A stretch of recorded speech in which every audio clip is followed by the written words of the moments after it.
ഹരി ഓം. എല്ലാവർക്കും നമസ്കാരം. SPYS NYC Malayalam Shrimad നാരായണീയ പഠനം ഇന്ന് 95-ാമത്തെ ദിവസമാണ്. 85-ാമത്തെ ദശകം നമ്മൾ ഇന്ന് പാരായണം ചെയ്യുന്നു. ഇവിടെ പാരായണം ചെയ്യുന്നതിനായി ഏറെ ബഹുമാനിയായ ചാറ്റിംഗ് ഗൈഡൻസിനായി ഗിരിജാക്കയാണ്. ധ്യാന ശ്ലോകം ചെല്ലുന്നതിനായി ശ്രീലതാക്ക, 1 മുതൽ 4 വരെയുള്ള ശ്ലോകങ്ങൾ റെപ്പിറ്റേഷൻ ചെയ്യുന്നതിനായി അംബിക ബാലനക്ക, 5 മുതൽ 7 വരെയുള്ള ശ്ലോകങ്ങൾ റെപ്പിറ്റേഷനായി രേഖ ശകുന്തളാക്ക, 8 മുതൽ 11 വരെയുള്ള ശ്ലോകങ്ങൾ കനക ബാലുശ്ശേരിയാക്ക, അതുപോലെ എക്സ്പ്ലനേഷനായി പ്രജിത അക്ക, ബാക്കപ്പില് ജയശ്രീ ബി അക്ക. എല്ലാവരെയും സ്നേഹപൂർവ്വം സ്വാഗതം ചെയ്യുന്നു. അതോടൊപ്പം നമ്മുടെ ഈ നാരായണീയ പഠനത്തിന് എല്ലാവിധ എഫർട്ടും എടുത്ത് കോർഡിനേറ്റ് ചെയ്ത് നമ്മളോടൊപ്പം ഇവിടെ എത്തിയിട്ടുള്ള ഇന്ദിരാദേവിയൊക്കെ ഏറെ ബഹുമാനത്തോടെ സ്നേഹത്തോടെ സ്വാഗതം ചെയ്യുന്നു. ആദ്യമായി ധ്യാന ശ്ലോകം ചെല്ലുന്നതിന് ശ്രീലതാക്കയെ സ്നേഹപൂർവ്വം സ്വാഗതം ചെയ്യുന്നു. ഹരി ഓം. ഹരി ഓം. അഗജാനന പദ്മാർക്കം ഗജാനന മഹർനിശം അനേകദം തം ഭക്താനാം ഏകദിന്തമുപാസ്മഹേ. ശ്രീ മഹാഗണപതേ നമഃ. ഗുരവേ സർവലോകാനാം ഭിഷജേ ഭവരോഗിണാം നിധയേ സർവവിദ്യാനാം ശ്രീദക്ഷിണാമൂർത്തയേ നമഃ. അസ്മദ് ഗുരുചരണാരവിന്ദാഭ്യാം നമഃ. സരസ്വതീ നമസ്തുഭ്യം വരദേ കാമരൂപിണി വിദ്യാരംഭം കരിഷ്യാമി സിദ്ധിർഭവതു മേ സദാ. ശ്രീ മഹാസരസ്വത്യൈ നമഃ. ശ്രീകൃഷ്ണ ഗോവിന്ദ ഹരേ മുരാരേ ശ്രീനാഥ നാരായണ വാസുദേവ. ശ്രീകൃഷ്ണ ഗോവിന്ദ ഹരേ മുരാരേ ശ്രീനാഥ നാരായണ വാസുദേവ. ശ്രീകൃഷ്ണ ഗോവിന്ദ ഹരേ മുരാരേ ശ്രീനാഥ നാരായണ വാസുദേവ. സർവത്ര ഗോവിന്ദ നാമ സങ്കീർത്തനം. ഗോവിന്ദ ഗോവിന്ദ. ഹരി ഓം. ചാറ്റിംഗ് ഗൈഡൻസിനായി ഗിരിജാക്കെ ഏറെ ബഹുമാനത്തോടെ സ്വാഗതം ചെയ്യുന്നു. ഹരി ഓം. എല്ലാവർക്കും നമസ്കാരം. ഓം നമോ നാരായണായ. ഇന്ന് 85-ാം ദശകമാണ്. ജരാസന്ധവധവും ശിശുപാലവധവും. പൃഥ്വി വൃത്തത്തിലാണ് ഇത് തയ്യാറാക്കിയിട്ടുള്ളത്. നമുക്ക് പദച്ഛേദം നോക്കാം. 1-ാമത്തെ ശ്ലോകം. തതഃ മഗധ ഭൂഭൃതാ ചിരനിരോധ സംക്ലേശിതം ശത അഷ്ടകയുധ അയുധ ദിദീയം ഈശ ഭൂമിഭൃതാം അനാഥ ശരണായ തേ കമപി പൂരുഷം പ്രാഹിണോദ് അയാചത സ മാഗധ ക്ഷപണം ഏവ കിം ഭൂയസ. ശ്ലോകം. തതോ മഗധ ഭൂഭൃതാ ചിരനിരോധ സംക്ലേശിതം ശതാഷ്ടകയുധായുധ ദ്വിതയമീശ ഭൂമിഭൃതാം. തതോ മഗധ ഭൂഭൃതാ ചിരനിരോധ സംക്ലേശിതം ശതാഷ്ടകയുധായുധ ദ്വിതയമീശ ഭൂമിഭൃതാം. അനാഥ ശരണായ തേ കമപി പൂരുഷം പ്രാഹിണോദ് അയാചത സമാഗധ ക്ഷപണമേവ കിം ഭൂയസ. അനാഥ ശരണായ തേ കമപി പൂരുഷം പ്രാഹിണോദ് അയാചത സമാഗത ക്ഷപണമേവ കിം ഭൂയസ. തതോ മഗധ ഭൂഭൃതാ ചിരനിരോധ സംക്ലേശിതം ശതാഷ്ടകയുധായുധ ദ്വിതയമീശ ഭൂമിഭൃതാം. അനാഥ ശരണായ തേ കമപി പൂരുഷം പ്രാഹിണോദ് അയാചത സമാഗധ ക്ഷപണമേവ കിം ഭൂയസ.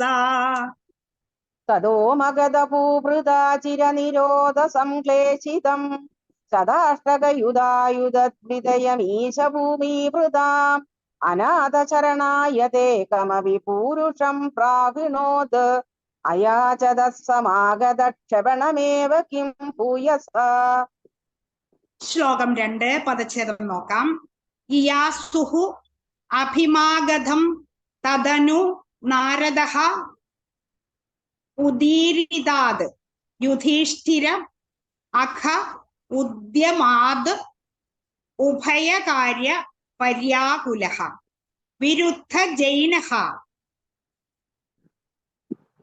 അധ്വരാത് ഉഭയ സിദ്ധിഃ ഇതി ഉദ്ധവേ ശംസുഷി നിജൈഃ സമം പുരം യേഥ യൗധിഷ്ഠിരീം. ശ്ലോകം നോക്കാം. ഇയാസുരഭിമാഗധം തദനു നാരദോദീരിതാത് യുധിഷ്ഠിരമഹോദ്യമാദുഭയകാര്യ പര്യാകുലഃ. ഇയാസുരഭിമാഗതം തദനു നാരദോ ദീരിതാത് യുധിഷ്ഠിരമഗോദ്യമാദുഭയകാര്യ പര്യാകുലഃ. വിരുദ്ധ ജൈനോധ്വരാദുഭയ സിദ്ധിരിത്യുദ്ധവേ ശംസുഷി നിജൈ സമം പുരം യഥ യൗധിഷ്ഠിരീം. വിരുദ്ധ ജൈനോദ്വരാദുഭയ സിദ്ധിരുത്യുത്തവേ ശശംസുഷി നിജൈ സമം പുരമിയേത യൗധിഷ്ഠിരീം. യാസുരഭിമാഗധം തദനു നാരദോദീരിതാത് യുധിഷ്ഠിരമഖോദ്യമാദുഭയകാര്യ പര്യാകുല. വിരുദ്ധ ജൈനോധ്വരാദുഭയ സിദ്ധിരിത്യുദ്ധവേ ശശംസുഷി നിജൈഃ സമം പുരമിയേഥ യൗധിഷ്ഠിരീം. യാസുരഭിമാഗതം തദനു നാരദോ ദീരിതാത് യുധിഷ്ഠിരമഗോദ്യമാദുഭയകാര്യ പര്യാകുലഃ. വിരുദ്ധ ജൈനോദ്വരാദുഭയ സിദ്ധിരുത്യുത്തവേ ശശംസുഷി നിജൈ സമം പുരമിയേത യൗധിഷ്ഠിരീം. അടുത്തത് ശ്ലോകം 3 പദച്ഛേദം നോക്കാം. അശേഷ ദൈത അയുതേ ത്വയി സമാഗതേ ധർമ്മജഃ വിജിത്യ സഹജൈഃ മഹിം ഭവത പാംഗ സംവർദ്ധിതൈഃ. ശ്രിയം നിരുപമാം വഹൻ അഹഃ ഭക്തദാസായിതം ഭവന്തം അയി മാഗധേ പ്രഹിതവാൻ സ ഭീമാർജുനം. ശ്ലോകം നോക്കാം. അശേഷദൈതായുതേ ത്വയി സമാഗതേ ധർമ്മജോ വിജിത്യ സഹജൈർമഹിം ഭവദപാംഗ സംവർദ്ധിതൈഃ. അശേഷദൈതായുധേ ത്വയി സമാഗതേ ധർമ്മജോ വിജിത്യ സഹജൈർമഹീം ഭവദപാംഗ സംവർദ്ധിതൈഃ. ശ്രിയം നിരുപമാം വഹന്നഃ ഭക്തദാസായിതം ഭവന്തമഹിമാഗധേ പ്രഹിതവാൻ സ ഭീമാർജുനം. ശ്രിയം നിരുപമാം വഹന്നഃ ഭക്തദാസായിതം ഭവന്തമഹിമാഗധേ പ്രഹിതവാൻ സ ഭീമാർജുനം. അശേഷദൈതായുതേ ത്വയി സമാഗതേ ധർമ്മജോ വിജിത്യ സഹജൈർമഹിം ഭവദപാംഗ സംവർദ്ധിതൈഃ. ശ്രിയം നിരുപമാം വഹന്നഃ ഭക്തദാസായിതം ഭവന്തമഹിമാഗധേ പ്രഹിതവാൻ സ ഭീമാർജുനം. അശേഷദൈതായുധേ ത്വയി സമാഗതേ ധർമ്മജോ വിജിത്യ സഹജൈർമഹീം ഭവദപാംഗ സംവർദ്ധിതൈഃ. ശ്രിയം നിരുപമാം വഹന്നഃ ഭക്തദാസായിതം ഭവന്തമഹിമാഗധേ പ്രഹിതവാൻ സ ഭീമാർജുനം. അടുത്തത് ശ്ലോകം 4 പദച്ഛേദം നോക്കാം. ഗിരിവ്രജപുരം ഗതഃ തദനു ദേവ യൂയം ത്രയഃ യയാച സമര ഉത്സവം ദ്വിജമിഷേണ തം മാഗധം അപൂർണ സുകൃതം തു അമും പവനജേന സംഗ്രാമയൻ നിരീക്ഷ്യ സഹ ജിഷ്ണുനാ ത്വം അപി രാജയുധ്വാ സ്ഥിത. ശ്ലോകം നോക്കാം. ഗിരിവ്രജപുരം ഗതാസ്തദനു ദേവയൂയം ത്രയോ യയാച സമരോത്സവം ദ്വിജമിഷേണ തം ആഗതം. ഗിരിവ്രജപുരം ഗതാസ്തദനു ദേവയൂയം ത്രയോ യയാച സമരോത്സവം ദ്വിജമിഷേണ തം ആഗതം. അപൂർണ സുഹൃതം ത്വമും പവനജേന സംഗ്രാമയൻ നിരീക്ഷ്യ സഹ ജിഷ്ണുനാ ത്വമപി രാജയുധ്വാ സ്ഥിതഃ. അപൂർണ സുഹൃതം ത്വമും പവനജേന സംഗ്രാമയൻ നിരീക്ഷ്യ സഹ ജിഷ്ണുനാ ത്വമപി രാജയുധ്വാ സ്ഥിതഃ. ഗിരിവ്രജപുരം ഗതാസ്തദനു ദേവയൂയം ത്രയോ യയാച സമരോത്സവം ദ്വിജമിഷേണ തം ആഗതം. അപൂർണ സുഹൃതം ത്വമും പവനജേന സംഗ്രാമയൻ നിരീക്ഷ്യ സഹ ജിഷ്ണുനാ ത്വമപി രാജയുധ്വാ സ്ഥിതഃ. ഗിരിവ്രജപുരം ഗതാസ്തദനു ദേവയൂയം ത്രയോ യയാച സമരോത്സവം ദ്വിജമിഷേണ തം ആഗതം. അപൂർണ സുഹൃതം ത്വമും പവനജേന സംഗ്രാമയൻ നിരീക്ഷ്യ സഹ ജിഷ്ണുനാ ത്വമപി രാജയുധ്വാ സ്ഥിതഃ. അടുത്തതായി ശ്ലോകം 5 പദച്ഛേദം. അശാന്ത സമര ഉത്ഥതം വിടവ പാടന സംജയ നിപാത്യ ജരസഹ സുതം പവനജേന നിഷ്പാടിതം വിമുച്യ നൃപതീൻ മുദാ സമനുഗൃഹ്യ ഭക്തിം പരാം ദിദേശിത ഗതസ്പൃഹാൻ അപി ച ധർമ്മഗുപ്തൈ ഭുവഃ. ശ്ലോകം പഠിക്കാം. അശാന്ത സമരോത്ഥതം വിടവ പാടന സംജയാ നിപാത്യ ജരസസുതം പവനജേന നിഷ്പാടിതം. അശാന്ത സമരോത്ഥതം വിടപ പാടന സംജയാ നിപാത്യ ജരസസുതം പവനജേന നിഷ്പാടിതം. വിമുച്യ നൃപതീൻ മുദാ സമനുഗൃഹ്യ ഭക്തിം പരാം ദിദേശിത ഗ്രഹസ്പൃഹാനപി ച ധർമ്മഗുപ്തൈ ഭുവഃ. വിമുച്യ നൃപതീൻ മുദാ സമനുഗൃഹ്യ ഭക്തിം പരാം വിദേശിതഗതസ്പൃഹാനപി ച ധർമ്മഗുപ്തൈ ഭുവഃ. അശാന്ത സമരോത്ഥതം വിടവ പാടന സംജയാ നിപാത്യ ജരസസുതം പവനജേന നിഷ്പാടിതം. വിമുച്യ നൃപതീൻ മുദാ സമനുഗൃഹ്യ ഭക്തിം പരാം ദിദേശിത ഗതസ്പൃഹാനപി ച ധർമ്മഗുപ്തൈ ഭുവഃ.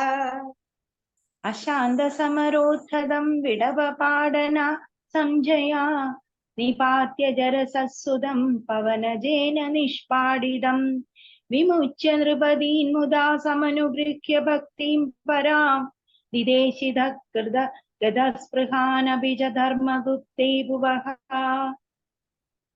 അടുത്തത് 6ാമത്തെ ശ്ലോകം നോക്കാം. പദച്ഛേദം. പ്രജകൃഷി യുധിഷ്ഠിരേ തദനു രാജസൂയാധ്വരം പ്രസന്ന ഹൃദകീ ഭവസകല രാജക വ്യാകുലം. ത്വം അപി ഐ ജഗത്പദേ ദ്വിജപദാവനേ ജാതികം ചകർത്ഥ കിമു കഥ്യതേ നൃപവരസ്യ ഭാഗ്യോന്നതി. ശ്ലോകം പഠിക്കാം. പ്രചകൃഷി യുധിഷ്ഠിരേ തദനു രാജസൂയാധ്വരം പ്രസന്ന ഭൃതകീ ഭവൽ സകല രാജക വ്യാകുലം. പ്രജകൃഷി യുധിഷ്ഠിരേ തദനു രാജസൂയാധ്വരം പ്രസന്ന ഭൃതകീ ഭവൽ സകല രാജകവ്യാകുലം. ത്വമപ്യൈ ജഗത്പദേ ദ്വിജപദാവനേ ജാതികം ചകർത്ഥ കിമു കഥ്യതേ നൃപവരസ്യ ഭാഗ്യോന്നതി.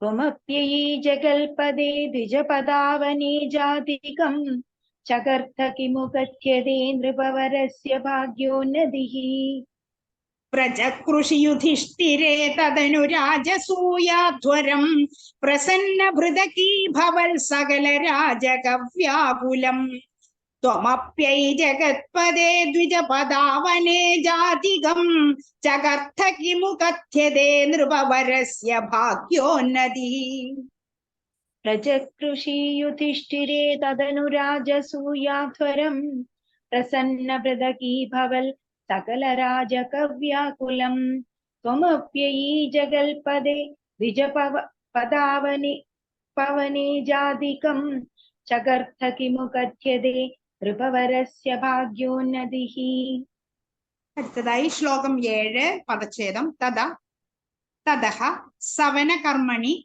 പ്രവരം അഗ്ര്യപൂജാവിധിം വിചാര്യ സഹദേവവാഗനുഗത സ ധർമാത്മജഃ വ്യധത്ത ഭവതേ മുദാ സദസി വിശ്വഭൂതാത്മനെ തദാ സസുരമാനുഷം ഭുവനം ഏവ തൃപ്തിം ദധൗ. ശ്ലോകം പഠിക്കാം. തദസ്സവന കർമ്മണി പ്രവരമഗ്ര്യപൂജാവിധിം വിചാര്യ സഹദേവവാഗനുഗത സധർമാത്മജ. തദസ്സവന കർമ്മണി പ്രവരമഗ്രപൂജാവിധിം വിചാര്യ സഹദേവവാഗനുഗത സധർമാത്മജഃ വ്യധത്ത ഭവതേ മുദാ സദസി വിശ്വഭൂതാത്മനെ തദാ സസുരമാനുഷം ഭുവനമേവ തൃപ്തിം ദധൗ. വ്യധത്ത ഭവതേ മുദാ സദസി വിശ്വഭൂതാത്മനെ തദാ സസുരമാനുഷം ഭുവനമേവ തൃപ്തിം ദദൗ. തദസ്സവന കർമ്മണി പ്രവരമഗ്ര്യപൂജാവിധിം വിചാര്യ സഹദേവവാഗനുഗത സധർമാത്മജ. വ്യധത്ത ഭവതേ മുദാ സദസി വിശ്വഭൂതാത്മനെ തദാ സസുരമാനുഷം ഭുവനമേവ തൃപ്തിം ദധൗ.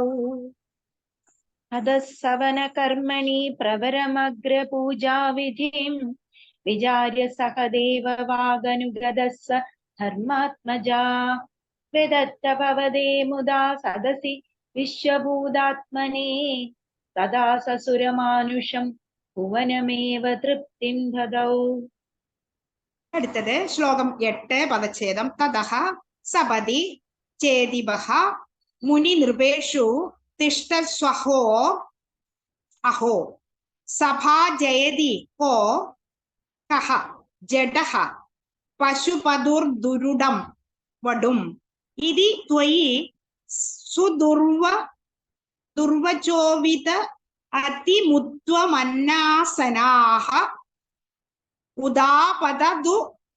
ഉദായുധഃ സമപദന്നമും പാണ്ഡവാഃ. ശ്ലോകം പഠിക്കാം.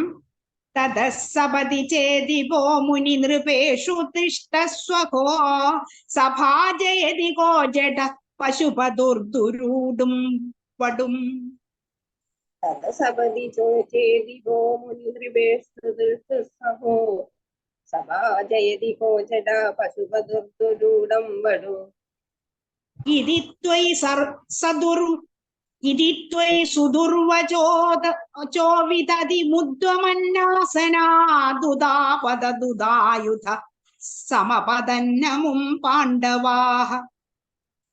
ഇതി ത്വയി സുദുർവചോവിതതിമുദ്വമന്നാസനാദുദാപദദുദായുധ സമപദന്നമും പാണ്ഡവാഃ. തദസ്സപതി ചോദിവോ മുനി നൃപേഷു തിഷ്ഠസ്വഹോ സഭാ ജയതി കോ ജഡ പശുപദുർദുരൂഢം വടും ഇതി ത്വയി സുദുർവചോവിതതിമുദ്വമന്നാസനാദുദാപദദുദായുധ സമപദന്നമും പാണ്ഡവാഃ. തദസപതി ചേദിവോ മുനി നൃപേഷു തിഷ്ഠസ്വഹോ സഭാ ജയതി കോ ജഡ പശുപദുർദുരൂഢം വടും യുജിതൈ സുദുർവചോ വിദതി ഉദ്യമന്നാസന ദുദാവദുദായുധ സമപദന്നമോ പാണ്ഡവ. അടുത്തത് 9ാമത്തെ ശ്ലോകം. പദച്ഛേദം. നിവാര്യ നിജപക്ഷഗാന അഭിമുഖസ്യ വിദ്വേഷിണഃ ത്വമേവ ജഹൃഷേ ശിരഃ ധനുജധാരിണാ സ്വാരിണാ ജനുസ്ത്രിതയ ലബ്ധയാ സതത ചിന്തയാ ശുദ്ധധീഃ ത്വയാ സ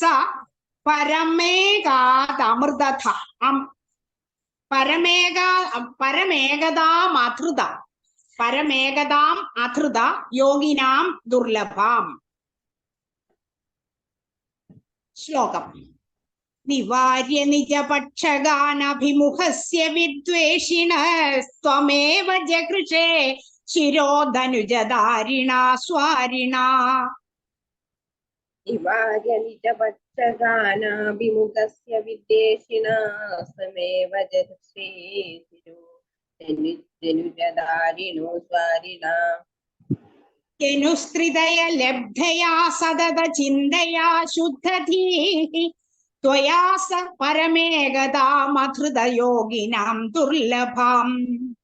ജനുസ്ത്രിതയ ലബ്ധയാം സതത ചിന്തയാം ശുദ്ധധീഃ ത്വയാ സ പരമേകദാധൃതയോഗിനാം ദുർലഭാം. നിവാര്യ നിജപക്ഷഗാനഭിമുഖസ്യ വിദ്വേഷിണ ത്വമേവ ജഹൃഷേ ശിരോധനുജധാരിണാ സ്വാരിണാ. ജനുസ്ത്രിതയ ലബ്ധയാ സതത ചിന്തയാ ശുദ്ധധീസ്ത്വയാ സ പരമേകദാമധൃതയോഗിനാം ദുർലഭാ. നിവാര്യ നിജപക്ഷഗാനാഭിമുഖ്യസ്യ വിദ്വേഷിണസ്ത്വമേവ ജഹൃഷേ ശിരോധനുജധാരിണാ സ്വാരിണാ. ജനുസ്ത്രിതയ ലബ്ധയാം സതത ചിന്തയാം ശുദ്ധാദിസ്വായാം സ പരമേകദാമധൃതയോഗിനാ ദുർലഭം. അടുത്തത് ശ്ലോകം 10. തതഃ സുമഹിതേ ത്വയാ ക്രതുവരേ നിരൂഢേ ജനഃ യയൗ ജയതി ധർമ്മജഃ ജയതി കൃഷ്ണ ഇതി ആലപൻ. ഖലഃ സ തു സുയോധനഃ തുദമനാഃ സഭഗ്നശ്രിയാ മയാർപ്പിത സഭാമുഖേ സ്ഥലജലപ്രമാദ അബ്രവീത്. ശ്ലോകം പഠിക്കാം. തതസ്സുമഹിതേ ത്വയാ ക്രതുവരേ നിരൂഢേ ജനോ യയൗ ജയതി ധർമ്മജോ ജയതി കൃഷ്ണ ഇത്യാലപൻ. തദസുമഹിതേ ദ്വയകൃതുവരേ നിരൂഢേ ജനോ യയൗ ജയതി ധർമ്മജോ ജയതി കൃഷ്ണ ഇത്യാലപൻ. ഖലസ്സതു സുയോധനോ തുദമനാ സഭഗ്നശ്രിയാ മയാർപ്പിത സഭാമുഖേ സ്ഥലജലപ്രമാദഭ്രമീത്. ഖലസ്സതു സുയോധനോ തുദമനാ സഭഗ്നശ്രിയാ മയാർപ്പിത സഭാമുഖേ സ്ഥലജലപ്രമാദഭ്രമീത്. തദസ്സുമഖിതേ ത്വയാ ക്രതുവരേ നിരൂഢേ ജനോ യയൗ ജയതി ധർമ്മജോ ജയതി കൃഷ്ണ ഇത്യാലപൻ. ഖലസ്സതു സുയോധനോ തുദമനാ സഭഗ്നശ്രിയാ മയാർപ്പിത സഭാമുഖേ സ്ഥലജലപ്രമാദഭ്രമീത്. തദസുമഹിതോ ദയകൃതുവരേ നിരൂഢേ ജനോ യയൗ ജയതി ധർമ്മജോ ജയതി കൃഷ്ണ ഇത്യാലപൻ. ഖലസ്സതു സുയോധനേ തുദമനാ സഭഗ്നശ്രിയാ മയാർപ്പിത സഭാമുഖേ സ്ഥലജലപ്രമാദഭ്രമീത്.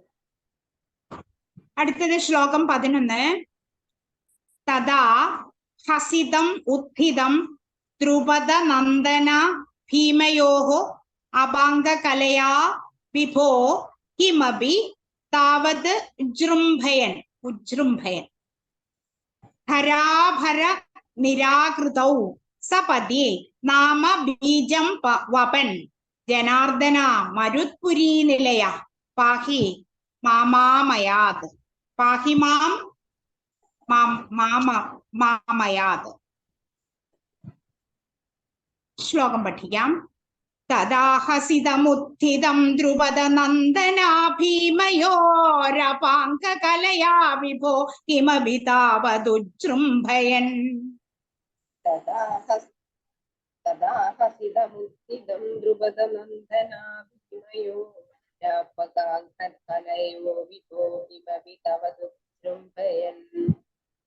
ധരാഭര നിരാകൃതൗ സപതി നാമ ബീജം വപൻ ജനാർദ്ദന മരുത്പുരീ നിലയ പാഹി മാമാമയാത്. ധരാഭര നിരാകൃതൗ സപതി നാമ ബീജം വപൻ ജനാർദ്ദന മരുത്പുരീ നിലയ പാഹി മാമാമയാത്. തദാഹസിതമുത്ഥിതം ദ്രുപദ നന്ദനാ ഭീമയോരപാങ്കകലയാ വിഭോ കിമപി താവതുജൃംഭയൻ.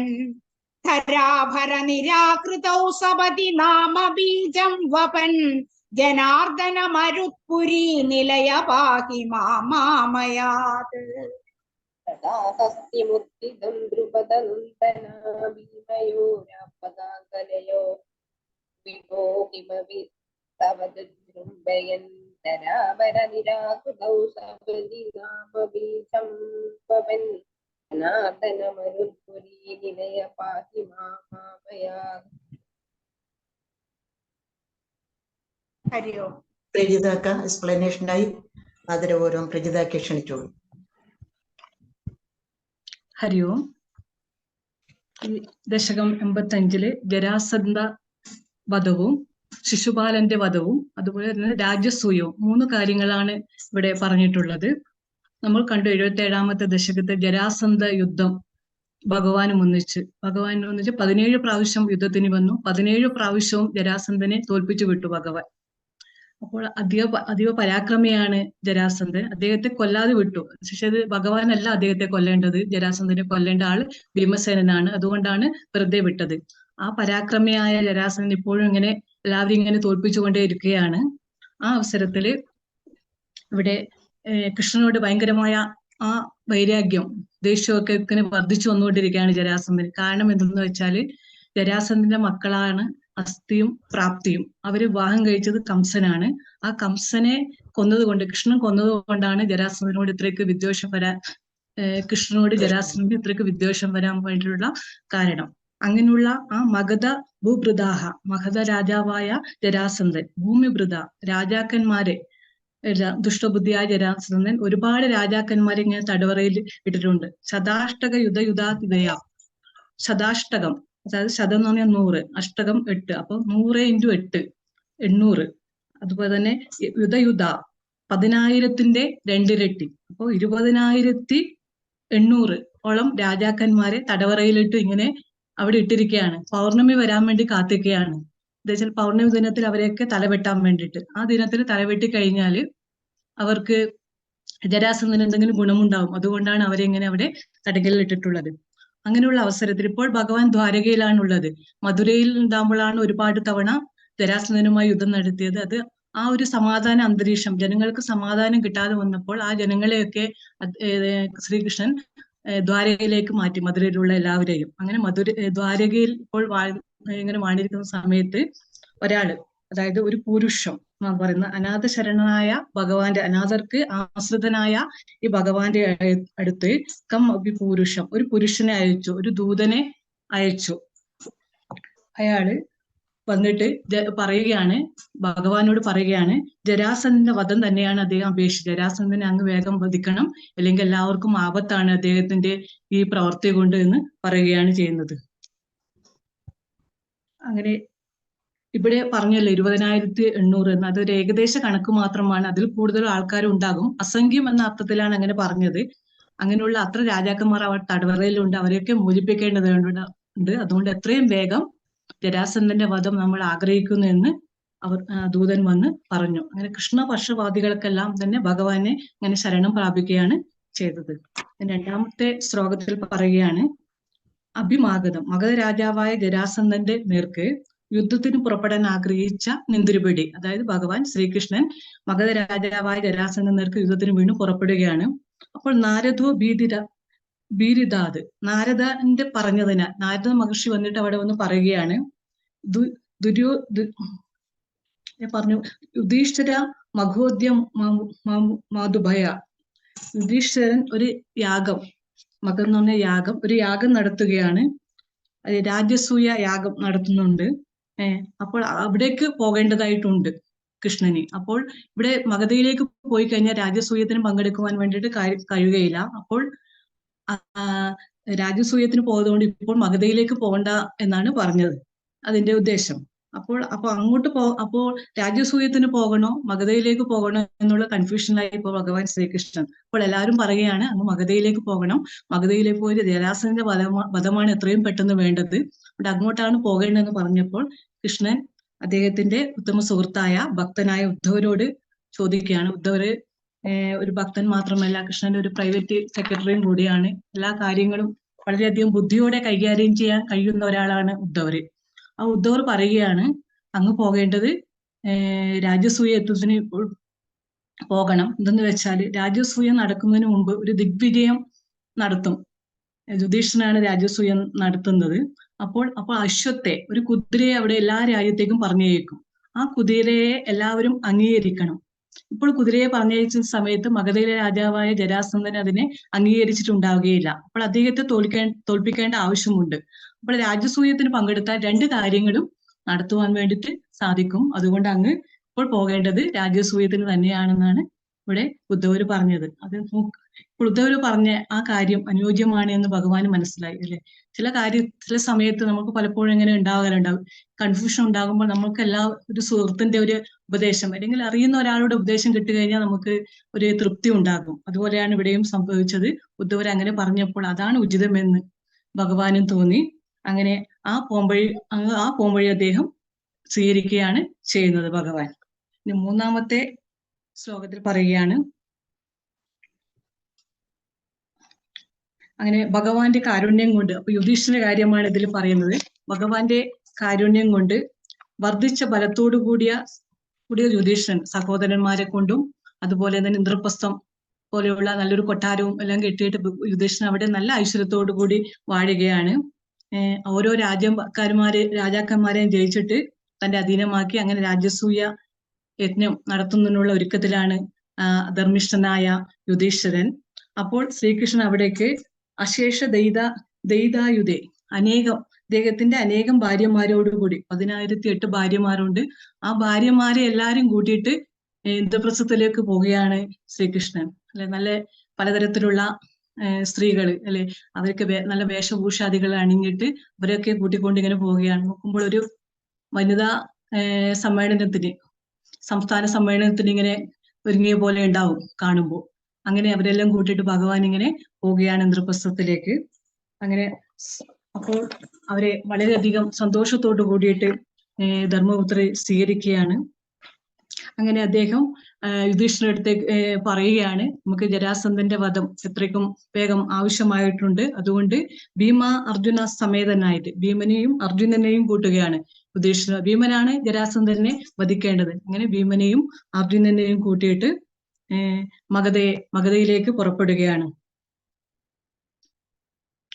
അങ്ങനെ ആ ജരാസന്ധനെ വധിക്കാൻ പോകുന്ന ഭീമാർജുനന്മാരെയും ഭഗവാനെയും അനുമോദിക്കുകയാണ് യുധിഷ്ഠിരൻ ചെയ്യുന്നത്. നാലാമത്തെ ശ്ലോകത്തിൽ പറയുകയാണ്, ഗിരിവ്രജപുരം, ഇത് ജരാസന്ധന്റെ നഗരത്തെയാണ് ഗിരിവ്രജപുരം എന്ന് പറയുന്നത്. ആ ഗിരിവ്രജപുരത്തിലേക്ക് ഇവർ 3 പേരും യൂയം ത്രയോ, ഇവർ 3 പേരും ഭീമനും അർജുനനും ശ്രീകൃഷ്ണനും പോവുകയാണ്. അവർ വേഷം മാറിയിട്ടാണ് പോകുന്നത്. ദ്വിജമിശേഷണ ബ്രാഹ്മണന്മാരുടെ വേഷത്തിലാണ് പോകുന്നത്, സ്വന്തം വേഷത്തിലല്ല. ബ്രാഹ്മണന്മാരുടെ വേഷത്തിൽ പോകുന്നതിന് ഒരു കാരണമുണ്ട്. അദ്ദേഹം ജരാസന്ധൻ നല്ലൊരു ബ്രാഹ്മണ ഭക്തനാണ്. ബ്രാഹ്മണർ എന്ത് ചോദിച്ചാലും അദ്ദേഹം കൊടുക്കും. അതുകൊണ്ട് ആ ബ്രാഹ്മണന്മാരുടെ വേഷത്തിൽ അവർ 3 പേരും പോവുകയാണ്. അങ്ങനെ പോയിട്ട് ജരാസന്ധനോട് ആവശ്യപ്പെടുകയാണ്, ഇതൊരു ദ്വന്ദ്വയുദ്ധം യാചിക്കുകയാണ് ചെയ്യുന്നത്. സമരോത്സവം ഒരു ദ്വന്ദ്വയുദ്ധം ആവശ്യപ്പെടുകയാണ്, യാചിക്കുകയാണ് ചെയ്യുന്നത്. അപൂർണ സുകൃതം, പുണ്യം പൂർണ്ണമാകാത്ത അദ്ദേഹം ജരാസന്ധന് പറയുകയാണ്, എന്താ വെച്ചാൽ ഭഗവാന്റെ കൈകൊണ്ട് പുണ്യം പൂർണ്ണമാകാത്തത് എന്ന് പറയാൻ കാരണം ഭഗവാന്റെ കൈകൊണ്ട് മരിക്കാൻ വേണ്ടുന്ന സുഹൃതം ചെയ്യാത്ത ഒരാളാണ് ജരാസന്ധൻ. അല്ലെ, അദ്ദേഹത്തിന് ഭഗവാന്റെ കൈകൊണ്ട് മരിക്കാനുള്ള ഒരു സുഹൃതമില്ല. ഭഗവാന്റെ കൈകൊണ്ട് മരിക്കാൻ ഒരു സുഹൃതം ആവശ്യമാണ്. അതില്ലാത്ത ജരാസന്ധൻ പവനജേന ഭീമസേനനെ കൊണ്ട് യുദ്ധം ചെയ്യിച്ചു. ാണ് യുദ്ധം ചെയ്യുന്നത്. ജിഷ്ണനാഹ, അങ്ങനെ അർജുനനോടുകൂടി രാജ്യയുദ്ധ നിരീക്ഷസിത, ആ യുദ്ധം കാണാൻ വേണ്ടിയിട്ട്, ആ യുദ്ധം കാണാൻ വേണ്ടിയിട്ട് മധ്യസ്ഥ ഭാവത്തിൽ യുദ്ധം കണ്ട് രസിക്കുകയാണ് ശ്രീകൃഷ്ണൻ ചെയ്യുന്നത്. അപ്പോൾ യുദ്ധം കാണുക, ഒരു യുദ്ധം കാണുവാൻ എല്ലാവർക്കും ഭയങ്കര ഇഷ്ടമാണല്ലേ. അത് കാണാനും അത് നടത്താനും ഒക്കെ നമുക്ക് വളരെയധികം ഉത്സാഹം ഉണ്ടാകാറുണ്ട്. യുദ്ധം, ഗുസ്തി, കളരിപ്പയറ്റ്, അതുപോലെ തന്നെ കാളപ്പോര്, കോഴിപ്പോര്, അങ്ങനെയൊക്കെ ഒരു പലതരത്തിലുള്ള യുദ്ധങ്ങളുണ്ട്. അത് കാണാൻ ഒരു പ്രത്യേക രസമാണ്. അങ്ങനെ ധീരന്മാർക്ക് അത് കൂടുതൽ ഇഷ്ടമാണ്. അപ്പോൾ അങ്ങനെ നല്ല സന്തോഷത്തോടു കൂടി ആ യുദ്ധം കാണാൻ വേണ്ടിയിട്ട് അർജുനന്റെ കൂടെ ഭഗവാൻ ശ്രീകൃഷ്ണൻ അവിടെ ഇരിക്കുകയാണ് ചെയ്യുന്നത്. എന്നിട്ട് 5-ാമത്തെ ശ്ലോകത്തിൽ പറയുകയാണ്, അശാന്ത സമരോദ്ധതം, ഇരുവശത്തും അതായത് ഇവിടെ 2 വർഷത്തിൽ ഇങ്ങനെ യുദ്ധം ആരംഭിച്ചപ്പോൾ ഭീമസേനന് ഒരു അഹങ്കാരം ഉണ്ടായിരുന്നു. എന്ന് വെച്ചാൽ എന്നെ ജയിക്കാൻ, ഗദായുദ്ധത്തിൽ എന്നെ തോൽപ്പിക്കാൻ ഈ ഭൂമിയിൽ ആർക്കും സാധ്യമല്ല. അത് ജരാസന്ധനൊക്കെ എന്റെ മുന്നിൽ ഒരു പുല്ലാണ്, ഒന്നും തന്നെ അദ്ദേഹത്തിന് സാധിക്കുകയില്ല. അദ്ദേഹത്തെ നിഷ്പ്രയാസം തോൽപ്പിക്കാൻ കഴിയുമെന്ന് ഭീമസേനൻ ഇങ്ങനെ ഉറപ്പിച്ചിരുന്നു. അത് കൃഷ്ണനെ അറിയാമായിരുന്നു, ഭീമസേനന്റെ അഹങ്കാരം. അപ്പോൾ അങ്ങനെ 2 ദിവസം ആ യുദ്ധം നീണ്ടു നിന്നപ്പോഴും 2 വർഷത്തും ജയപരാജയങ്ങൾ തുല്യമായിട്ടാണ് കണ്ടത്. അതീവ പരാക്രമശാലി തന്നെയായിരുന്നു ജരാസന്ധനെ തോൽപ്പിക്കാൻ ഭീമസേനന് കഴിയുന്നില്ല. അദ്ദേഹം കുറച്ച് ഒരു മാറ്റം വരാൻ തുടങ്ങി. ഭീമസേനൻ എന്താ ഇതിലും ഒരു പരാജയം സംഭവിക്കാത്തത് എന്നുള്ള ഒരു ചിന്ത വന്നു ഭീമസേനന്. അപ്പോൾ അന്ന് രാത്രി ശ്രീകൃഷ്ണൻ ഭീമസേനോട് പറയുകയാണ്, അദ്ദേഹത്തിന്റെ ഒരു ജന്മ രഹസ്യമുണ്ട്, ഒരു കഥയുണ്ട് ജരാസന്ധന്റെ ഇതിന് പിന്നില്. അതായത് അദ്ദേഹം ജനിച്ചപ്പോൾ അദ്ദേഹത്തിന്റെ അച്ഛൻ, ജരാസന്ധന്റെ അച്ഛന് 2 ഭാര്യമാരാണ് ഉണ്ടായിരുന്നത്. അപ്പോൾ അദ്ദേഹം ഭാര്യമാർക്ക് പ്രസവിക്കാത്ത സമയത്ത് അദ്ദേഹം എന്താക്കി പറഞ്ഞാൽ ഒരു യാഗം നടത്തുവാൻ വേണ്ടി തീരുമാനിച്ചു. പണ്ടൊക്കെ യാഗമാണ് നടത്തിയത്, ഡോക്ടറെ അടുത്തോ ഹോസ്പിറ്റലോ ഒന്നും ഇല്ലാത്ത കാലമായിരുന്നു. അപ്പോൾ യാഗം നടത്തിയിട്ട്, പുത്രകാമേഷ്ടി യാഗം നടത്തിയിട്ടാൽ കഴിഞ്ഞാൽ കുട്ടികൾ ഉണ്ടാകാറുണ്ട്. അങ്ങനെ പുത്രകാമേഷ്ടി യാഗം നടത്താൻ വേണ്ടിയിട്ട് ഒരു മഹർഷിമാരെ കൊണ്ടുവന്നു. അങ്ങനെ മഹർഷിമാരെ കൊണ്ടുവന്നിട്ട് യാഗം നടത്തുകയാണ്. അപ്പോൾ യാഗം നടത്തുന്ന സമയത്ത് പായസം വന്നു. ആ പായസം കുടിച്ചു കഴിഞ്ഞാൽ കുട്ടികൾ ഉണ്ടാകുമെന്നാണ് വിശ്വാസം. അങ്ങനെ ആ 2 ഭാര്യമാർക്കും പായസം ഇങ്ങനെ വീതിച്ചു കൊടുത്തു. അപ്പോൾ പകുതി 2 പേർക്കും കൊടുത്തപ്പോൾ 2 പേരും പകുതിയാണ് കഴിച്ചത്. അങ്ങനെ അവർ ഗർഭിണിയായി പ്രസവിച്ചപ്പോൾ പകുതി കുട്ടികളെയാണ് പ്രസവിച്ചത്, ഫുള്ളായിട്ടല്ല. ഒരാൾ പകുതി, മറ്റേ പകുതി. അങ്ങനെ ആയപ്പോൾ അവർക്കൊരു സങ്കടം ഉണ്ടായി, ദേഷ്യം ഉണ്ടായി. അങ്ങനെ ആ കുട്ടിയെ കാട്ടില് ഉപേക്ഷിച്ച സമയത്ത് ജര എന്ന് പറയുന്ന ഒരു രാക്ഷസി ആ 2 ആ ബോഡിയിലെ 2 ഭാഗങ്ങളെയും കൂട്ടി യോജിപ്പിച്ചത് ജര എന്ന് പറയുന്ന ഒരു രാക്ഷസിയായിരുന്നു. അങ്ങനെയാണ് ജരാസന്ധൻ എന്ന പേരുണ്ടായത്. അപ്പോൾ ഇവിടെ നോക്കണം, ആദ്യത്തെ ഒരു സർജറി ആണ്, ലോകത്തിലെ ആദ്യത്തെ സർജറിയാണ് ഇവിടെ ജര എന്ന രാക്ഷസി ചെയ്തത്. നമ്മളിവിടെ ശ്രദ്ധിക്കണം. അതായത് വ്യാസന്റെ ആ ചിന്തകള്, എത്ര വർഷങ്ങൾക്ക് മുമ്പ് ആ ഒരു ചിന്ത ആ വ്യാസഭഗവാനിൽ വന്നത് അദ്ദേഹം ഒരു വലിയൊരു ഡോക്ടറാണ് എന്ന് നമുക്കിവിടെ പറയാം, അല്ലെ. അതുപോലെ തന്നെ ഗാന്ധാരി പ്രസവിച്ച സമയത്ത് ആ മാംസകഷ്ണങ്ങളെ 101 കുടങ്ങളിലാക്കി അതിനെ കുട്ടികളുണ്ടാക്കി കൊടുത്തതും വ്യാസൻ തന്നെയാണ്. അദ്ദേഹത്തിന്റെ ആ പ്രാഗൽഭ്യത്തെ നമ്മളിവിടെ അഭിനന്ദിക്കണം. അങ്ങനെയുള്ള ആ ജരാസന്ധനെ കൂട്ടിയോജിപ്പിച്ച ശരീരങ്ങൾ ഇങ്ങനെ പിളർന്നാൽ മാത്രമേ അദ്ദേഹം മരിക്കുകയുള്ളൂ എന്നുള്ള ആ സത്യം ഭീമസേനോട് പറയുകയാണ് ശ്രീകൃഷ്ണൻ ചെയ്യുന്നത്. അപ്പോൾ ഭീമസേനൻ പറയാണ്, എന്തുകൊണ്ടത് നേരത്തെ എന്നോട് പറഞ്ഞില്ല? ഇത്രയോളം 27 ദിവസത്തോളമായി അപ്പോഴേക്ക് യുദ്ധം തുടങ്ങിയിട്ട്, അപ്പോൾ ഇത്രത്തോളം എന്തുകൊണ്ട് എന്നോട് പറഞ്ഞില്ല എന്നാണ് ഭീമസേനൻ ചോദിക്കുന്നത്. അപ്പോൾ ശ്രീകൃഷ്ണൻ പറയുകയാണ്, നിന്റെ ആ ശക്തിയും അഹന്തയെല്ലാം ഒന്ന് തണുക്കട്ടെ എന്ന് വിചാരിച്ചിട്ടാണ് ഞാൻ ഇങ്ങനെ മിണ്ടാതിരുന്നത്. അതുകൊണ്ട് അങ്ങനെ ചെയ്യാൻ വേണ്ടിയിട്ട് ഭീമസേനോട് പറയുന്നു. അങ്ങനെ ഭീമസേനൻ ജരാസന്ധന്റെ കാല് പിടിച്ചിട്ട് അങ്ങനെ പിളർക്കുകയാണ്. ഈ വിറകൊക്കെ നമ്മൾ വെച്ചിട്ട് ഇങ്ങനെ കീറുന്നില്ല, അതുപോലെ നെടുകെ ഇങ്ങനെ പിളർന്നിട്ട് 2 സൈഡോട്ട് ഇട്ടപ്പോൾ അത് വീണ്ടും കൂടിച്ചേരുകയാണ് ചെയ്യുന്നത്. അല്ലെ? എത്ര ശ്രമിച്ചിട്ട് അങ്ങോട്ടേക്ക് കീറിയിട്ട് അങ്ങോട്ടേക്ക് രണ്ട് സൈഡിൽ ഇടുമ്പോൾ അത് വീണ്ടും വീണ്ടും വന്ന് കൂടിച്ചേരുന്നുണ്ട്. അപ്പോൾ കൃഷ്ണൻ കാണിച്ചു കൊടുക്കുകയാണ്, എന്താ വെച്ചാൽ രണ്ട് ഓപ്പോസിറ്റ് സൈഡിലേക്ക് ഇടാൻ വേണ്ടി പറയുകയാണ്. അങ്ങനെ രണ്ട് ഓപ്പോസിറ്റ് സൈഡിലേക്ക് ഇട്ടപ്പോൾ അത് കൂടിച്ചേർന്നില്ല. അങ്ങനെ ജരാസന്ധൻ അവസാനിക്കുകയും ചെയ്തു. അതാണ് 5-ാമത്തെ ശ്ലോകത്തിൽ പറഞ്ഞത്. ഇനി 6-ാമത്തെ ശ്ലോകത്തിലേക്ക്. അങ്ങനെ ജരാസന്ധന്റെ വധം കഴിഞ്ഞപ്പോൾ എല്ലാവർക്കും വളരെയധികം സന്തോഷമുണ്ടായി. അങ്ങനെ ധർമ്മപരിപാലനത്തിന് വേണ്ടിയിട്ടല്ലേ, ശത്രു സംഹാരത്തിന് വേണ്ടിയിട്ട് വന്ന ശ്രീകൃഷ്ണനെ എല്ലാവരും ഇങ്ങനെ കീർത്തിച്ചു, അനുഗ്രഹിച്ചു. അങ്ങനെ തടവിൽ കിടന്ന എല്ലാ രാജാക്കന്മാരെയും മോചിപ്പിച്ചു. അവിടെ ഉണ്ടായിരുന്ന 20,800 രാജാക്കന്മാരെയും മോചിപ്പിച്ചു. അവർക്കൊക്കെ രാജ്യങ്ങൾ നൽകാൻ വേണ്ടിയിട്ട് ശ്രീകൃഷ്ണൻ കൊടുത്തപ്പോൾ അവരൊക്കെ അതിലൊന്നും രാജകീയ സുഖത്തിലൊന്നും അവർക്ക് സന്തോഷം ഉണ്ടായിരുന്നില്ല. അവർ ധർമ്മപരിപാലനത്തിന് വേണ്ടിയിട്ട്, എന്നുള്ള ജീവിതം ധർമ്മപരിപാലനത്തിന് വേണ്ടിയിട്ട് സമർപ്പിക്കാൻ വേണ്ടി അവർ നിയോഗിക്കുകയാണ് ചെയ്യുന്നത്. അങ്ങനെ അവർക്ക് എല്ലാവിധ അനുഗ്രഹങ്ങളും ആശീർവാദങ്ങളും ഒക്കെ ഭഗവാൻ കൊടുക്കുകയാണ് ചെയ്തത്.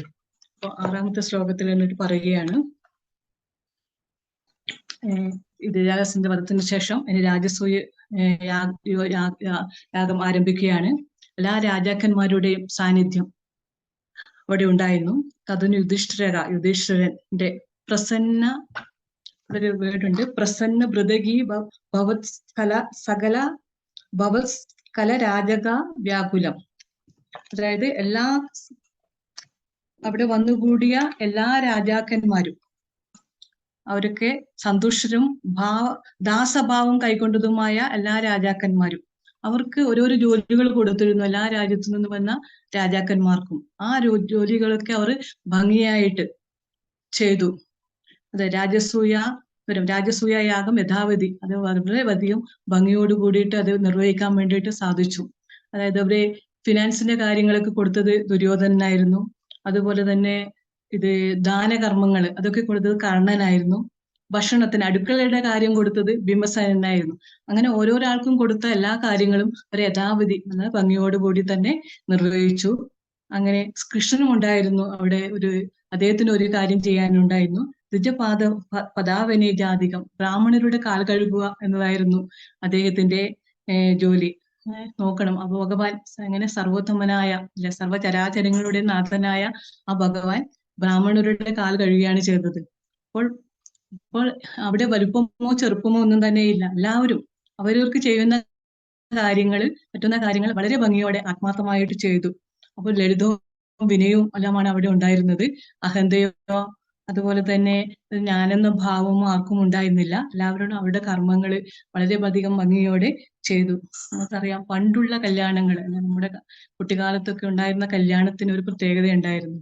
ഇന്നും കല്യാണങ്ങൾ നടക്കുന്നുണ്ട്. പക്ഷെ അന്നുള്ള ആ കല്യാണം നടക്കുന്ന ഒരു വീട് എത്ര ചെറുതാണെങ്കിലും അവിടെ വരുന്ന അതിഥിയോടൊക്കെ അക്കോമഡേറ്റ് ചെയ്യാൻ അവർക്ക് ഒരു ബുദ്ധിമുട്ടും ഉണ്ടായിരുന്നില്ല, അല്ലെ?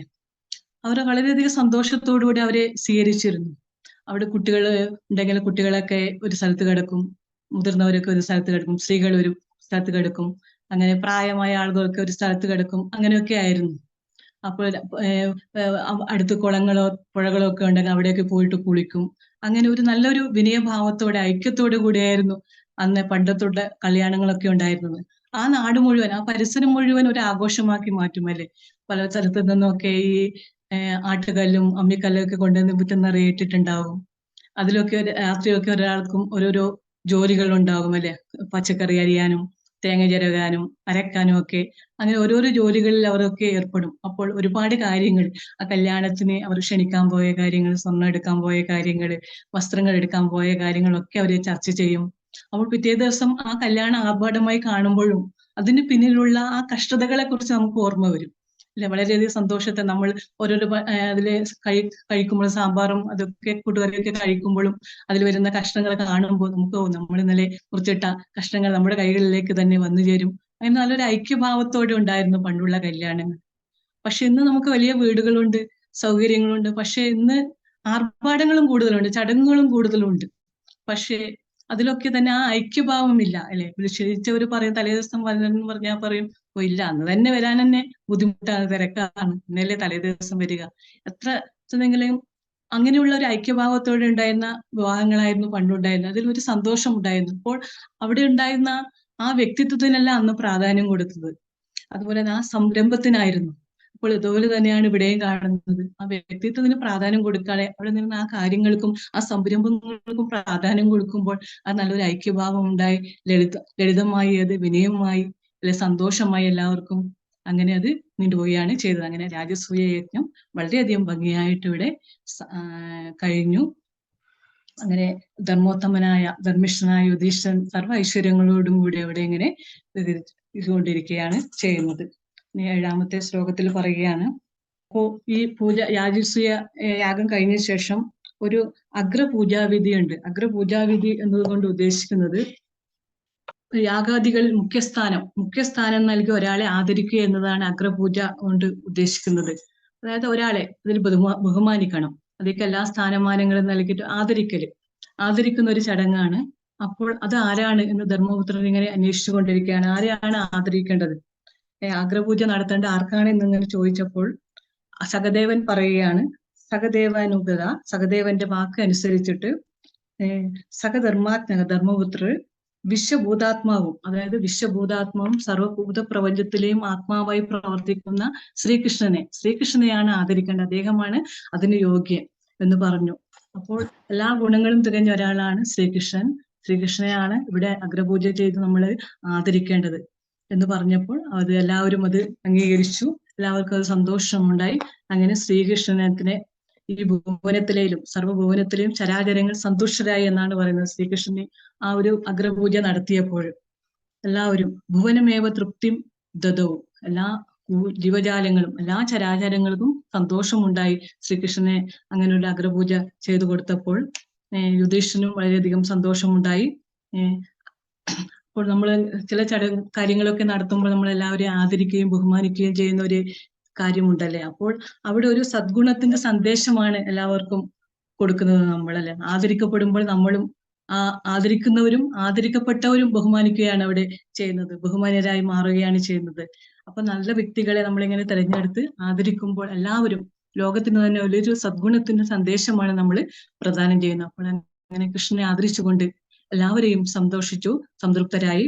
അപ്പോഴാണ് അതിന്റെ ഇടയിൽ നിന്ന് ഒരാൾ പറയുകയാണ്, ഒരാൾക്ക് അത് ഭയങ്കരമായിട്ട് തീരെ ഇഷ്ടപ്പെട്ടില്ല. അയാൾ പറയുകയാണ്, കൃഷ്ണനെയാണോ നിങ്ങൾ ആദരിക്കുകയും ബഹുമാനിക്കുകയും ചെയ്യുന്നത്? എന്ത് കഴിവാണ് ഉള്ളത്? നിങ്ങൾ മൂഢന്മാരാണ്.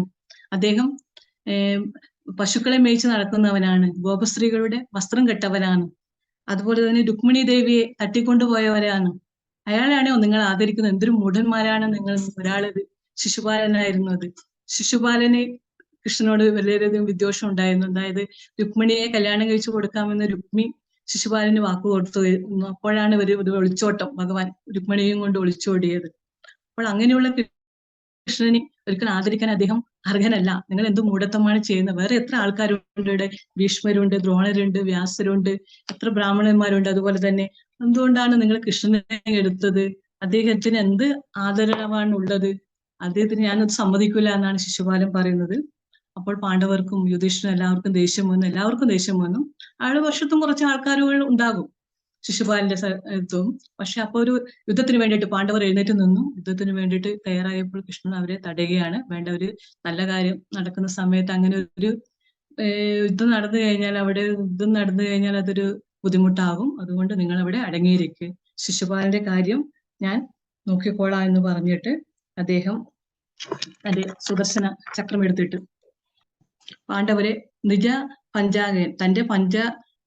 പാണ്ഡവരെ തന്റെ വശത്തുള്ള പാണ്ഡവരെ തടഞ്ഞുകൊണ്ട് ത്വമേവ, അങ്ങ് തന്നെ, ഭഗവാൻ തന്നെ, ജരാസന്ധനെ തന്റെ ചക്രം കൊണ്ട് അദ്ദേഹത്തിന്റെ കഴുത്ത് അറുക്കുകയാണ് ചെയ്യുന്നത്. അങ്ങനെ വിദ്വേഷമുള്ള ആ ജരാസന്ധനെ, കൃഷ്ണനോട് വിദ്വേഷമുള്ള ജരാസന്ധനെ, ശത്രുവായ ശിശുപാലന്റെ ശിരസ് ശ്രീകൃഷ്ണൻ തന്നെ മുറിച്ചു മാറ്റി. ഇവിടെ ഒരു വേടുണ്ട്, ജനുസ്ത്രിത എല, 3 ജന്മങ്ങളായി കിട്ടിയ സതചിന്തയ. അതായത് 3 ജന്മങ്ങൾ എന്ന് ഇവിടെ പറയുന്നത് ശിശുപാലൻ ആദ്യം ഹിരണ്യകശിപായി, പിന്നീട് രാവണനായി, ഇപ്പോൾ ശിശുപാലനായി. ആ 3 ജന്മങ്ങളിൽ കടന്നു വന്നവനാണ് ശിശുപാലൻ. അപ്പോൾ ആ 3 ജന്മങ്ങളിലും അതായത് ഭഗവത് ചിന്ത ഉണ്ടായിരുന്നു. അതായത് രാവണനും ഹിരണ്യകശിപുവും ഒക്കെ ഭഗവാനെ ഓർമ്മിച്ചുകൊണ്ടേയിരുന്നു ഇടക്കിടക്ക് ആ പേടി കൊണ്ട്. അങ്ങനെ ശിശുപാലനെ ഓർമ്മിച്ചുകൊണ്ടേയിരുന്നു. അതുകൊണ്ടാണ് 3 ജന്മങ്ങളിലും ഭഗവത് ചിന്ത അദ്ദേഹത്തിന് ഉണ്ടായിരുന്നു. അങ്ങനെയുള്ള ആ ശിശുപാലൻ എന്ന് പറയുന്ന ആള് രാജ്യം അദ്ദേഹം പാർഷാദനായി, ഭഗവാന്റെ പാർഷാദനായിട്ടും അദ്ദേഹം ഉണ്ടായിരുന്നു. അതുകൊണ്ട് ആ ഭഗവാനുമായിട്ടുള്ള ചില ബന്ധമുള്ളത് കൊണ്ട് ഭഗവാൻ തന്നെ അദ്ദേഹത്തെ വധിക്കാൻ വേണ്ടിയിട്ട് കാരണമായി. ഭഗവാന്റെ കൈകൊണ്ട് തന്നെ വധിക്കാനുള്ള ഒരു ഇത് കിട്ടിയത് അദ്ദേഹത്തിന്. അതൊരു അംഗീകാരമായിട്ടാണ്, ഒരു നല്ലതായിട്ടാണ് ഇവിടെ പറയുന്നത്. അങ്ങനെ ശിശുപാലന്റെ കഴുത്തറിക്കുകയാണ് ഭഗവാൻ ചെയ്യുന്നത്. അങ്ങനെ ശിശുപാലന് പുണ്യം കിട്ടി. ഭഗവാന്റെ കൈകൊണ്ട് മരിച്ചത് കൊണ്ട് ശിശുപാലന് പുണ്യം കിട്ടുകയും ചെയ്യുന്നു. 10ാമത്തെ ശ്ലോകത്തിലേക്ക് കടക്കാം. അവിടെ അങ്ങനെ ശിശുപാലനെ കൊന്നു, ജരാസന്ധനെയും കൊന്നു. അങ്ങനെ രാജസൂയ മഹായാഗം അങ്ങയാൽ വേണ്ടും വിധം, ഭഗവാനാൽ വേണ്ടും വിധം നിർവഹിക്കപ്പെട്ടു. അങ്ങനെ ജനങ്ങള്, അപ്പോൾ അവിടെ ഉണ്ടായിരുന്ന ജനങ്ങളിലൊക്കെ ജയതി ധർമ്മജോ, ധർമ്മിഷ്ഠനായ യുധിഷ്ഠിരനെ ജയിക്കട്ടെ, യുധിഷ്ഠിര മഹാരാജാവ് ജയിക്കട്ടെ എന്ന് പറയുന്നു. അതുപോലെ ജയതി കൃഷ്ണ, കൃഷ്ണനും ജയിക്കട്ടെ എന്ന് പറഞ്ഞുകൊണ്ട് ഇങ്ങനെ സ്തുതിക്കുകയാണ് ചെയ്യുന്നത്. എല്ലാവരും ഹരേ കൃഷ്ണ ഹരേ ഗോവിന്ദ നാമം ഇങ്ങനെ പാടിക്കൊണ്ടിരിക്കുകയാണ്. സർവത്ര ഗോവിന്ദനാമ സങ്കീർത്തനം അവിടെ ഇങ്ങനെ അലയടിക്കുകയാണ് ചെയ്യുന്നത്. അപ്പോൾ ഇതൊക്കെ ഇങ്ങനെ കേൾക്കുമ്പോൾ എല്ലാവരും ഇങ്ങനെ ഭഗവാനെ ഇങ്ങനെ സ്തുതിച്ചുകൊണ്ട് ഇങ്ങനെ പറഞ്ഞുകൊണ്ടിരിക്കുമ്പോൾ ഒരാൾക്ക് തീരെ അത് ഇഷ്ടപ്പെട്ടില്ല. അത് ദുര്യോധനായിരുന്നു, അല്ലെ? അദ്ദേഹം അവിടെ ഉണ്ടായിരുന്നു. അദ്ദേഹത്തിന് അത് അത്ര രസിച്ചില്ല. അദ്ദേഹത്തിന് ഹസ്തിനപുരം കൊടുത്ത് ഇന്ദ്രപ്രസ്ഥം ഇപ്പോൾ എങ്ങനെ വാങ്ങിക്കണമെന്നുള്ള ഒരു ചിന്തയൊക്കെ ഉണ്ടായി. അതായത് അതിന്റെ ഇന്ദ്രപ്രസ്ഥം എന്ന് പറയുന്നത്, അല്ലെ, അദ്ദേഹം വളരെ മനോഹരമായിട്ടാണ് മയൻ അത് നിർമ്മിച്ചിരുന്നത്. മയൻ എന്നൊരു അസുര ശില്പിയാണ് അത് നിർമ്മിച്ചത്. അപ്പോൾ മയാർപ്പിത സഭാമുഖെ ഗാണ്ഡവ ദാഹ സമയത്ത് അഗ്നിയിൽ നിന്നും അർജുനൻ ഈ മയൻ എന്ന അസുരനെ രക്ഷിക്കുകയുണ്ടായി. അതിന്റെ പ്രത്യുപകാരമായിട്ടാണ് ഇന്ദ്രപ്രസ്ഥം ഈ മയൻ എന്ന അസുരൻ പാണ്ഡവർക്ക് നിർമ്മിച്ചു കൊടുത്തത്. അപ്പോൾ അത്രക്ക് നല്ല ഭംഗിയോട് കൂടിയിട്ട്, നല്ലൊരു ആർക്കിടെക്ചർ ആയിരുന്നു ഈ മയൻ. അദ്ദേഹം വളരെയധികം ഭംഗിയോട് കൂടിയിട്ട് അതിന്റെ രൂപകൽപ്പന ചെയ്തിട്ടുണ്ട്. അങ്ങനെയുള്ള അത് കണ്ടപ്പോൾ സ്ഥലജല ഭ്രമാത്, അപ്പൊ ദുര്യോധൻ അവിടെ അങ്ങോട്ടും ഇങ്ങോട്ടും ഒക്കെ ഇങ്ങനെ നടക്കുകയാണ്. സ്ഥലജല ഭ്രമാത് എന്ന് പറഞ്ഞു ദുര്യോധന ഇങ്ങനെ നടക്കുന്ന സമയത്ത് അതിന്റെ തറയേത്, വെള്ളമുള്ള സ്ഥലം ഏത്, അല്ലെ സാധാരണ സ്ഥലം ഏത് എന്നൊന്നും ദുര്യോധന അത്രക്കൊന്നും മനസ്സിലാകുന്നില്ല. എല്ലാം ഒരുപോലെ ഉണ്ട്. അപ്പോൾ അങ്ങനെ നല്ല സ്ഥലത്ത് നടക്കുമ്പോൾ അതിവിടെ വെള്ളമുണ്ടെന്ന് ഇങ്ങനെ തുണിയൊക്കെ ഇങ്ങനെ പൊക്കുകയാണ് ദുര്യോധനൻ ചെയ്യുന്നത്. അപ്പോൾ അവിടെ വെള്ളമൊന്നുമില്ല. അപ്പൊ വെള്ളത്തിലേക്ക് എത്തിയപ്പോൾ ഇവിടെ വെള്ളമൊന്നുമില്ല, സാധാരണ സ്ഥലമാണെന്ന് എത്തിയപ്പോൾ ശരി അവിടെ നടന്നപ്പോൾ വെള്ളത്തിൽ വീഴുകയും ചെയ്തു. അപ്പോൾ ഇത് കണ്ടപ്പോൾ പാഞ്ചാലിയും ഭീമസേനനും അവിടെ ഉണ്ടായിരുന്നു. ദ്രൗപദിയും ഭീമസേന ഇത് കണ്ടപ്പോൾ ഒരു പരിഹാസ പെട്ടെന്ന് ആരെങ്കിലും വീണ് കഴിഞ്ഞാൽ നമ്മൾക്കും ഉണ്ടാകാറുണ്ട് ഒരു വലിയ പൊട്ടിച്ചിരിയൊന്നുമില്ല, ചെറിയൊരു ചിരിയാണ് ഉണ്ടായത് അത് കണ്ടപ്പോൾ. അപ്പോ ഭഗവാനും ഇത് കണ്ടു. അഭാംഗ കലയാ, അത് ഒരു കടക്കണ്ണുകൊണ്ട്, അല്ലെ, ഒരു കടക്കണ്ണുകൊണ്ട് ഒരു ആക്ഷൻ കഴിച്ചപ്പോൾ ഇവർക്ക് ആ ഒരു ചെറിയ ചിരി ഒരു വലിയൊരു പൊട്ടിച്ചിരിയായിട്ട് അവിടെ മാറി. അതിന് പിന്നിൽ ഒരു ഉദ്ദേശമുണ്ട് ഭഗവാന്. അതായത് ആ ഒരു ചിരിയിലാണ് മഹാഭാരത യുദ്ധത്തിന് നിമിത്തമായത്. ദുര്യോധനെ പരിഹസിച്ചപ്പോൾ ചിരിച്ചപ്പോൾ ദ്രൗപദി ചിരിച്ചത് കണ്ടപ്പോൾ ദുര്യോധനൻ പറഞ്ഞു, നീ ചിരിക്ക് നിന്നെ ഞാൻ കരയിപ്പിക്കും എന്ന് പറഞ്ഞു. അതാണ് മഹാഭാരത യുദ്ധത്തിന് നിമിത്തമായത്. അത് ഭഗവാന്റെ ഒരു കളിയായിട്ടാണ് ഇവിടെ കാണുന്നത്. എന്താ വെച്ചാൽ അദ്ദേഹത്തിന് ദുഷ്ടനിവാരണം നടത്തണം. മഹാഭാരത യുദ്ധത്തിലൂടെ കുറെ ആൾക്കാരെ സംഹരിക്കേണ്ടതുണ്ട്. അതിനുള്ള ഒരു നിമിത്തമാക്കി മാറ്റിയതാണ് ആ ചെറിയ ചിരിയെ ഒരു പൊട്ടിച്ചിരിയാക്കി മാറ്റി വലിയൊരു പരിഹാസ ചിരിയാക്കി മാറ്റിയപ്പോൾ ദുര്യോധന ദേഷ്യം വന്നു. അത് ശ്രീകൃഷ്ണൻ മഹാഭാരത യുദ്ധത്തിന്റെ സൂത്രധാരനായിരുന്നു. ആ സൂത്രധാരനായ ശ്രീകൃഷ്ണന്റെ ഒരു കളിയാണത്. അല്ലെ, ഭഗവാന്റെ എല്ലാ കളിക്ക് പിന്നിലും ഒരു കാര്യമുണ്ടാകും. അങ്ങനെയുള്ള ഒരു ലീല കൂടിയാണ് ഭഗവാന്റേത്.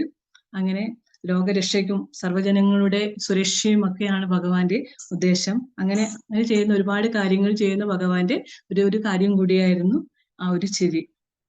അങ്ങനെയുള്ള ഭഗവാൻ അങ്ങനെ പറയുകയാണ്. അങ്ങനെ ഒരു വിത്ത് പാകുകയായിരുന്നു ഇവിടെ ചെയ്തത്. ഇങ്ങനെ പറഞ്ഞിട്ടുണ്ട്, ബീജം വപൻ, ഒരു വിത്ത് പാകി, ഒരു വലിയൊരു യുദ്ധത്തിനുള്ള വിത്ത് പാകുകയാണ് ഭഗവാൻ അവിടെ ചെയ്തത്.